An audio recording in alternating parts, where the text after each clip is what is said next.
Fala, peixinhos de toda a internet, sejam bem-vindos a mais um HQ. Eu sou o Sérgio e hoje falaremos sobre Conto de Areia, HQ com roteiro do Jim Henson e do Jerry Ju e com arte do Ramon K. Pérez.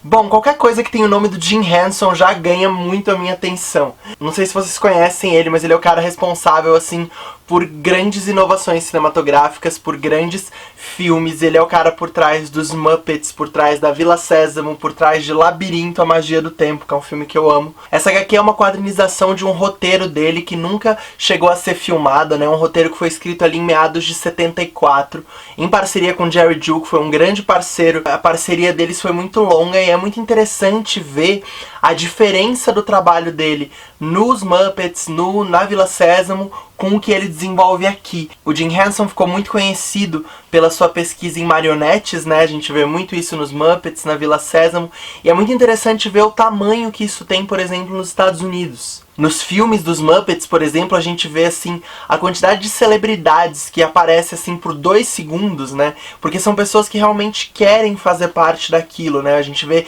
por exemplo, no último filme que teve dos Muppets, até a Lady Gaga aparece pra cantar uma linha de uma música por 2 segundos.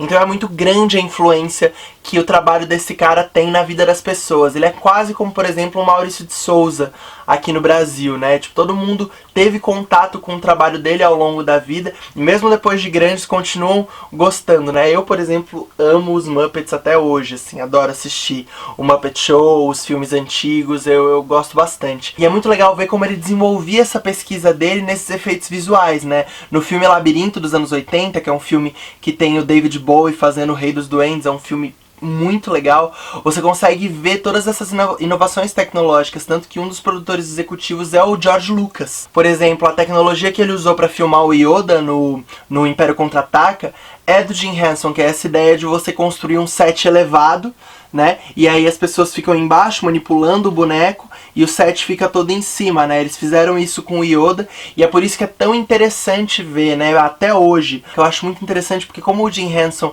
ele tinha muito forte essa pesquisa e ele era muito perfeccionista, os filmes dele não envelhecem tão mal, né? Eles ainda continuam hoje sendo muito interessantes de serem vistos e os efeitos visuais, as ideias, as escapadas que ele dá através dessa teatralidade funcionam muito. Bom, mas o Conto de Areia, ele se assemelha muito a um trabalho que o Jim Henson fez antes, né, lá em meados de 65. Em 65 ele fez um curta que chama Timepiece.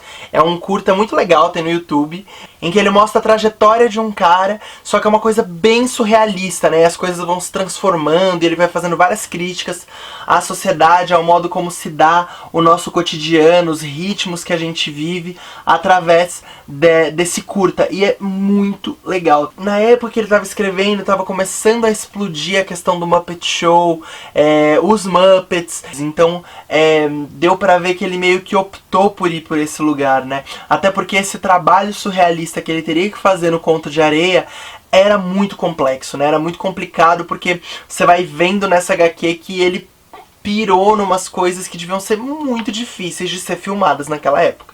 Então, em meados de 2011, a Lisa Henson, que é filha do Jim Henson e também diretora executiva da Jim Henson Company, encontrou esses rascunhos, né, esses roteiros, né, várias versões do roteiro, e decidiram transformar numa graphic novel em conversa com a editora Arcaia, que é uma editora de quadrinhos norte-americana. O responsável pela adaptação é o Ramon K. Pérez, que também é conhecido por desenhar uma série do Gavião Arqueiro. E essa adaptação foi um grande sucesso, foi indicada a 5 categorias do Prêmio Eisner e levou 3, porque é realmente muito incrível o que eles criaram aqui.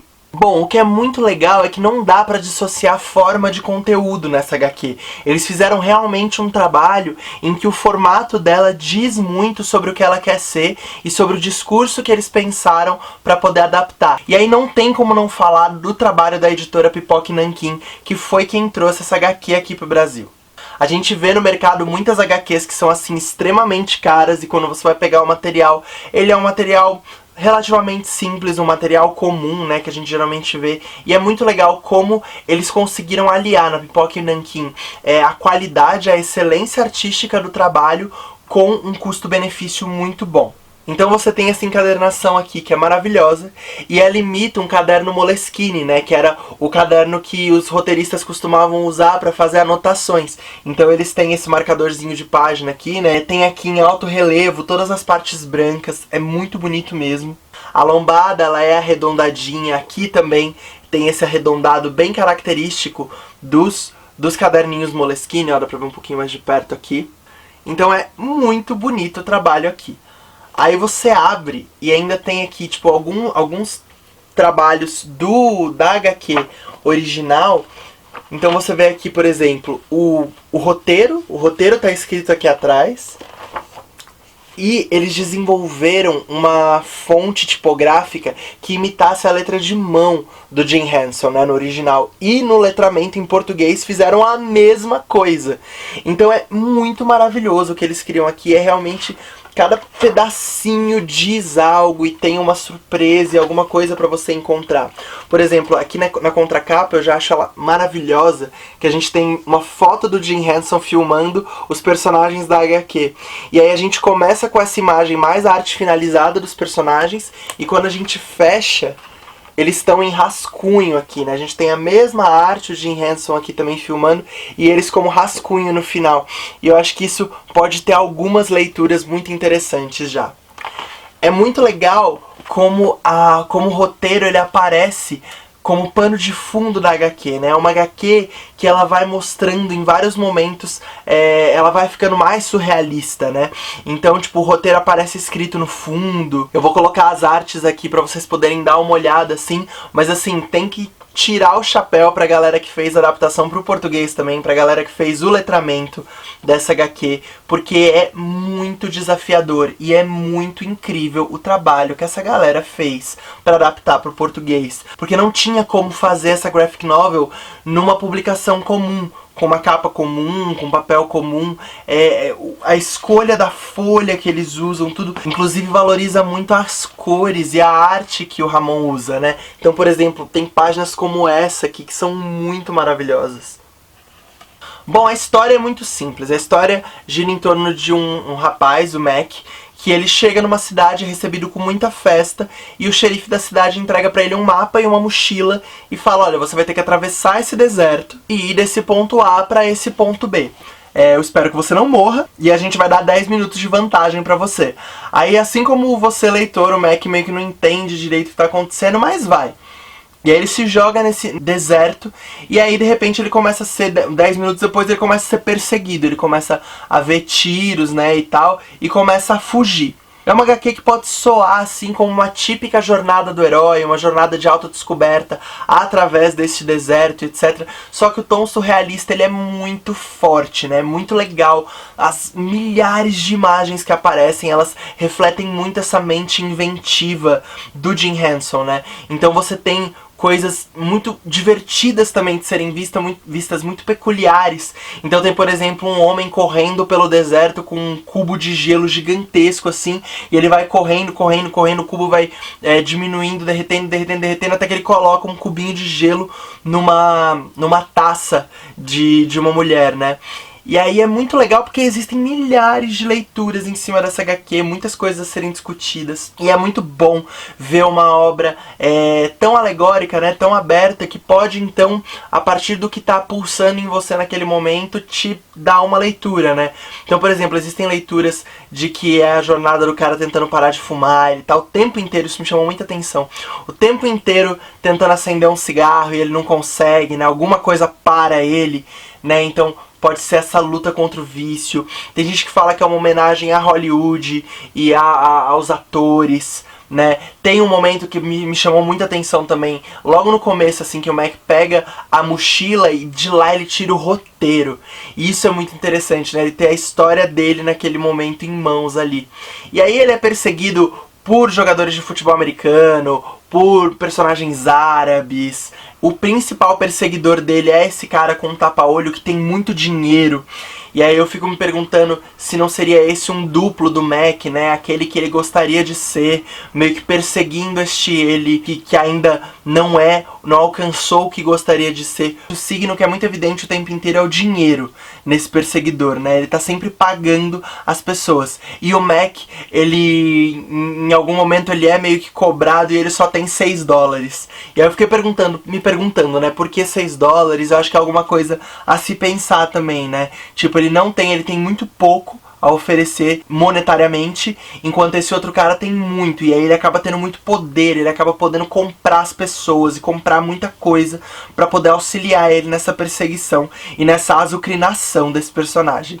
É muito evidente, assim, como seria praticamente impossível filmar esse filme nos anos 70. É difícil porque não é uma cena que custaria caro, são várias. Então tem esse momento que sai o leão, tem um momento que tem uma piscina no meio do deserto e ela tá cheia de tubarões, tem uma explosão nuclear, tem um monte de água. São tantas coisas, são tantos sets e figurinos e loucuras que vão acontecendo nessa espécie de faroeste surrealista que realmente devia ser muito difícil pensar em filmar isso.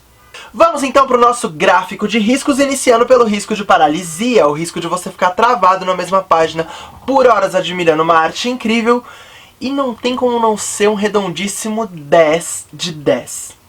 É uma HQ 100% paralisante, é impossível, não adianta lutar contra isso, você vai ficar paralisado, porque a arte é muito maravilhosa, tem milhares de detalhes e minúcias que o autor vai colocando ali, né, que o Ramon vai colocando pra você completar a história, e tem os trechinhos do roteiro ali atrás, então você fica muito instigado a ficar horas olhando pra cada página, né, uma leitura na qual você vai se demorando pra se atentar a esses detalhes mesmo. Próximo risco, o risco de contrato eterno, o risco de você ter que ler uma infinidade de HQs para completar essa história, vai uma nota 4 de 10. É uma HQ baseada em um roteiro, né? Ela tem seu início, meio e fim, por mais que ela não tenha um fim tão definido, seja meio cíclica, na minha opinião, né? No meu ver. Eu acho que é uma narrativa bem cíclica e eu achei isso muito fascinante. E ela pode fazer com que você fique mais tempo preso a ela, né? Tipo, relendo e reinterpretando signos, mas não vai ter uma infinidade de HQs.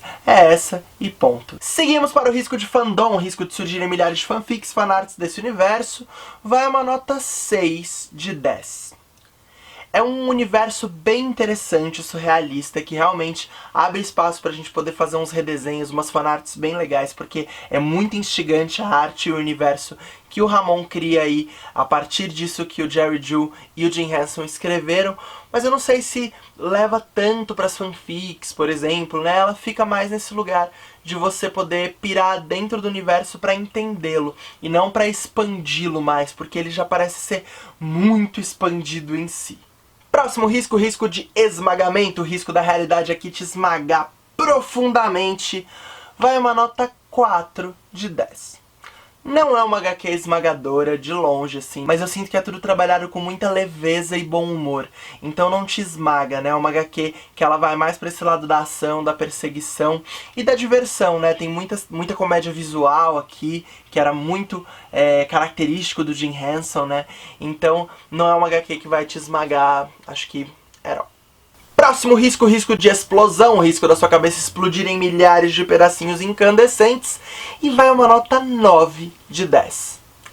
É uma HQ um bocadinho explosiva mesmo, porque ela realmente vai transcendendo e transformando e ressignificando as coisas e te levando, você vai pensando que você tá entendendo o que tá acontecendo, e ela vai te jogar pra outro lado. Ela é muito instigante, você vai querendo cada vez mais entender essas personagens, entender pra onde ele tá indo, quem é o Mac, quem é o perseguidor, e vai te fomentando essa ideia de tentar entender, de tentar criar a sua própria teoria e encadear esses signos pra poder pensar. Isso é muito legal, né? A gente não fechar numa coisa, não, essa HQ é isso, não. O que é legal é poder abrir cada vez mais para outras interpretações, para que a gente possa sempre reinventá-la e interpretá-la de várias maneiras. Eu acho que isso é o cerne de uma grande narrativa. E pra finalizar, vamos ao risco pombo correio, o risco de você sair por aí indicando essa HQ pra todo mundo ler, e vai um redondíssimo 10 de 10. É muito bonito como é construída essa relação entre forma e conteúdo nessa HQ. Realmente o modo como ela é editada, como ela é impressa e como você experiencia ela faz toda a diferença pro que ela quer significar, pro que ela quer construir. A própria edição já é um signo muito forte, então é muito legal, é muito rico ver isso, é muito bonito ver um trabalho tão bem feito, tão bem acabado como esse feito pela Pipoca Nanquim, porque é uma editora que é feita por fãs de quadrinhos, e isso fica muito evidente, porque todos os trabalhos deles são, assim, sensacionais. Então é muito legal, é uma HQ com uma arte sublime, realmente é um deleite para os olhos olhar para essas páginas e para essas organizações e para essa adaptação que o Ramon K. Pérez fez. Quer ficar mais próximo da gente aqui do canal? Ter acesso a conteúdos exclusivos, adiantados e a nossa comunidade? Aqui na Maré Geek a gente tem um compromisso muito grande com contar histórias. A gente quer trazer novos conceitos, novas ideias para o mundo nerd, que infelizmente tem tantas coisas tão enraizadas ainda. Com a nossa websérie Desaventureiros a gente consegue fazer isso na prática, trazendo conteúdo audiovisual de fantasia medieval com temas bem mais diversos e personagens muito mais plurais. Claro que isso não é barato e nem um pouco fácil. Por isso que a gente está começando esse Catarse, que é uma oportunidade de vocês poderem contribuir com a gente, para que a gente possa continuar fazendo os programas daqui do canal e garantindo novas temporadas de Desaventureiros. Mesmo que você possa contribuir apenas com pouco, pra gente eu garanto que não vai ser pouco. E mesmo contribuindo com apenas R$10, você já vai ter acesso à nossa comunidade, onde está toda a equipe de todos os nossos programas e onde a gente discute as mais variadas pautas e lança conteúdos bônus. Caso você não possa contribuir financeiramente, ajuda a gente curtindo os nossos vídeos, compartilhando e espalhando a palavra da Maré Geek por aí, que isso já é uma enorme ajuda para nós e valoriza muito o nosso trabalho. Então agradeço de verdade a todos os nossos apoiadores e a todo mundo que ajuda a gente a expandir a comunidade da Maré Geek. Se você gostou desse vídeo, não esquece de clicar em curtir aqui embaixo para dar aquela ajudinha pra gente, compartilhe com seus migs e se inscreve aqui no canal da Maré Geek para ficar sempre por dentro de todo o conteúdo que a gente lança. Então é isso, pessoal, muito obrigado e até semana que vem!